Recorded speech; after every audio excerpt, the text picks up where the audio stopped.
Welcome to R5 TV news. Kadapa జిల్లా ప్రొద్దుటూరులో Telugu Desam party మాజీ ఇన్ఛార్జ్ ప్రవీణ్ కుమార్ రెడ్డికి బెదిరింపు లేఖ రావడం కలకలం రేపింది.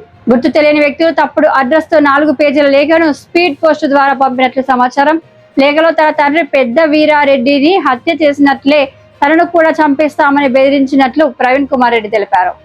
ఈ ఘటనపై ఆయన ప్రొద్దుటూరు అడిషనల్ ఎస్పీకి అలాగే టీడీపీ అధిష్టానానికి ఫిర్యాదు చేశారు. లేఖ రాసిన వ్యక్తులపై కఠిన చర్యలు తీసుకోవాలని డిమాండ్ చేశారు. ఈ సందర్భంగా ప్రవీణ్ కుమార్ రెడ్డి స్పందిస్తూ బెదిరింపులకు భయపడే ప్రసక్తే లేదని స్పష్టం చేశారు. తన తండ్రి వీరారెడ్డి ప్రజల కోసం పోరాడి రౌడీజాన్ని అణిచివేసేందుకే హత్యకు గురయ్యారని పేర్కొన్నారు. ఈ ఘటనపై పోలీసులు దర్యాప్తు చేపట్టారు. ప్రొద్దుటూరు నియోజకవర్గ ప్రజలందరికీ ఈ ప్రెస్ మీట్ పెట్టేదానికి ముఖ్య ఉద్దేశం ఏంటంటే, ముఖ్య కారణం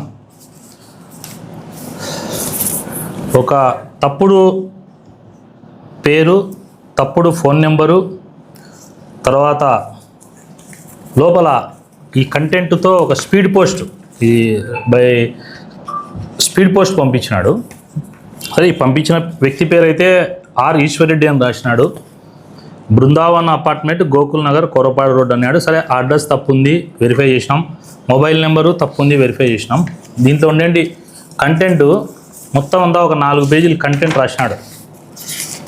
దీని ముఖ్య సారాంశం ఏంటంటే, అతను ఫైనల్గా గతంలో 1982లో మా అబ్బాయినటువంటి గల్లూరు పెద్ద వీరారెడ్డి గారు ఎలా మర్డర్ అయినారో అలానే నిన్ను మర్డర్ చేస్తాం, మీ ఇంట్లో ఉండగానే వచ్చి నిన్ను చంపుతాం అని ఈ లెటర్ రాసినారు. తర్వాత పల్లపాడు చంద్ర అని నా ఆప్తుడు, కావాల్సినవాడు, ఎప్పుడు నాతో పాటే ఉంటాడు. ఇతను చినిగలకు సంబంధించి ఆర్టీఐ పెడతావా, నువ్వు కలెక్టర్కు కంప్లైంట్ ఇస్తావా, నిన్ను ప్రవీణ్ రెడ్డి ఇద్దరిని లేపుతామని చెప్పేసి ఆయనకు ఒక లేఖ పంపించినారు.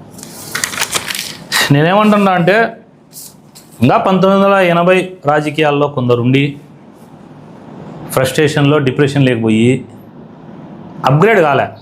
వాళ్ళు టెక్నాలజీ చాలా పెరిగింది. 1982కి ఇప్పటికి 2026కి ఎంతో టెక్నాలజీ పెరిగింది. ఈ అప్గ్రేడ్ కాకుండా ఎవరైతే ఈ లెటర్ రాసినారో వారిని ఉద్దేశించి చెప్తానా, దయచేసి ఎవరన్నా నా రాజకీయ ప్రత్యర్థులు కానీ రాయకుండా ఉనింటే కనుక నేను మిమ్మల్ని కాదనేది. మీరు మమ్మల్ని అంటున్నారా, లేదు మా పార్టీలో ఉండే వాళ్ళ, వేరే పార్టీ ఉండే వాళ్ళ నాకైతే తెలియదు. ఈ లెటర్ రాసిన నీచునికి చెప్తానా,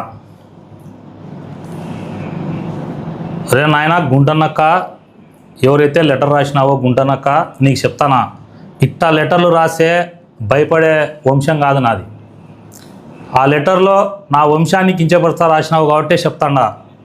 ఫస్ట్ లెటర్లకు భయపడే వంశం కాదు మాది. ఇవన్నీ గతంలో మేము దాటుకొని అన్నీ వచ్చినాం. ఆటుపోట్లన్నీ ఎదుర్కొనే అయిపోయింది. నేను ఫైనల్గా మీరు వార్నింగ్ అనుకోండి, రిక్వెస్ట్ అనుకోండి, మంచిగా చెప్తాను అనుకోండి, లేదా ఇంకొకటిగా చెప్తాను అనుకోండి. నేనైతే చెప్తాడా, నా జోలికి ఎవడైనా వస్తే నా నడ్డీపుకు ఒక్క కత్తి దెబ్బ తగిలితే మీ వంశంలో, మీ కుటుంబంలో ఒకరికి 10 మందికి నాకేం చేస్తారో అది మీకు చేస్తాం.